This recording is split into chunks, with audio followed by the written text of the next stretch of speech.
Kami dari Eksternal Himakwa. Yuk ikutin keseruan kita di Aqua Biofresh. Yuk. Assalamualaikum warahmatullahi wabarakatuh. Halo teman-teman. Bahkan di sini saya Dika Setiawan dari divisi eksternal.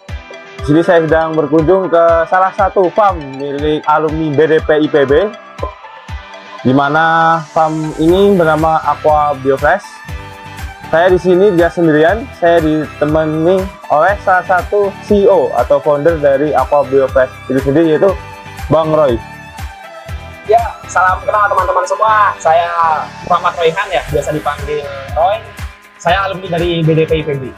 Jadi sebenarnya Aqua Biofresh ini kita adalah salah satu startup ya, salah satu startup yang memang bergerak di bidang aquaculture, di mana kita ini memproduksi ikan, khususnya kalau misalnya di Aqua Biofresh ini kita adalah ikan nila merah. Jadi kita memproduksi ikan nila merah dalam wadah yang terkontrol, lalu kita juga menggunakan bak terpal, di mana kita berkelanjutan dan juga yang pasti adalah orientasi profit. Aqua Biofresh ini ada 3 komponen. Yang pertama aqua, bio, dan juga fresh gitu. Kalau aquanya tadi mungkin udah saya jelaskan, tapi untuk yang bionya sendiri ini adalah kita memanfaatkan bakteri probiotik, di mana bakteri baik ini yang nantinya bakal kita pakai untuk penerapan sistem bioflok. Seperti itu. Untuk freshnya sendiri kita memang rencananya nanti akan memanfaatkan para fresh graduate dari BDP IPB, bahkan tidak menutup kemungkinan dari alumni-alumni lainnya yang memang kita menyediakan wadah gimana caranya biar mahasiswa-mahasiswa perikanan ini tidak terjun ke tempat lain gitu. Jadi terjunnya ke bidang aquaculture. Kalau dari saya pribadi memang pengen punya usaha di bidang ikan sendiri ya, khususnya aquaculture. Karena dari saya sendiri sudah ibaratnya kuliah, tapi kalau misalnya kita tidak nyemplung sekalian ke bidang aquaculture sayang banget gitu. Nah, kebetulan waktu saya sedang menyusun skripsi bersamaan dengan rekan saya, Rafiq Kemal, beliau juga alumni dari BDP IPB, lalu kita ngobrol gimana caranya biar kita bisa mengembangkan bisnis di aquaculture gitu. Akhirnya kita sama-sama menyamakan konsep, menyamakan pikiran. Akhirnya saya coba survei ke beberapa farm, beberapa alumni kita yang lainnya, jadilah Aqua Biofresh ini, kayak gitu.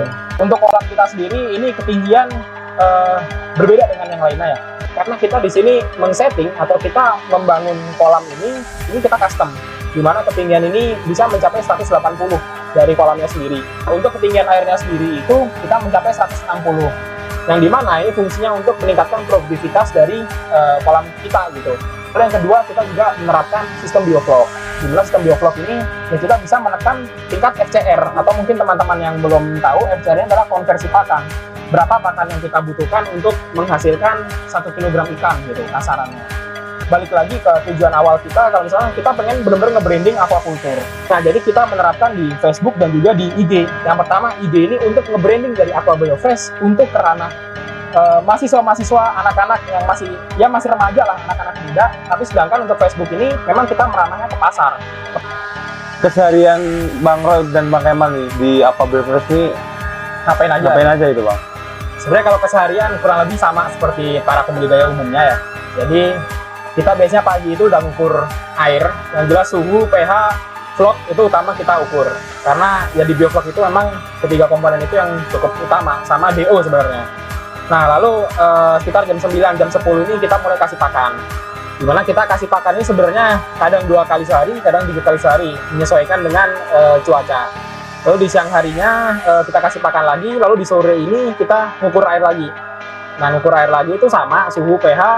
Lalu ketika memang ada trouble di airnya, atau misalnya memang ketika kita ngecek kualitas air ini pH-nya drop atau seperti apa, biasanya di malam ini kita beri penambahan kapur untuk meningkatkan pH, lalu untuk treatment air dan segala macamnya.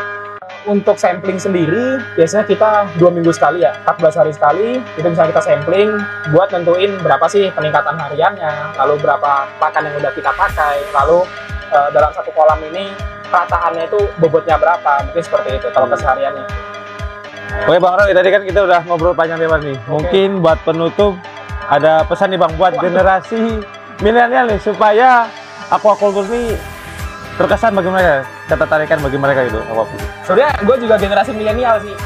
Kalau misalnya pesan-pesan mungkin ini aja ya sharing dikit aja lah.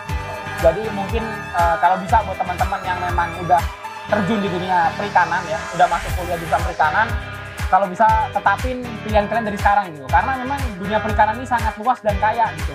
Ibaratnya, oke, gue kasih gambaran aja dalam satu kolam ini aja, dengan lahan yang sempit ini, perkiraan yang ketika dikalkulasiin ini satu kolam liter 4 ini di Aqua Biofresh kita bisa menghasilkan kurang lebih 5 kintal ikan nila gitu.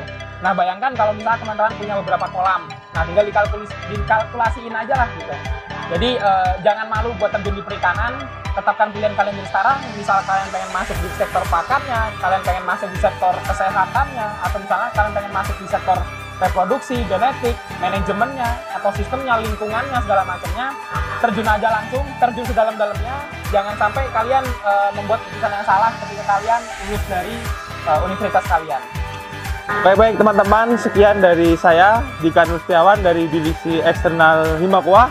Semoga apa yang tadi saya bicarakan dengan Bang Royhan bisa menambah ilmu dan wawasan kita tentang dunia aquaculture. Segitu saja yang dapat kami sampaikan. Terima kasih. Wassalamualaikum warahmatullahi wabarakatuh. BDP Jaya!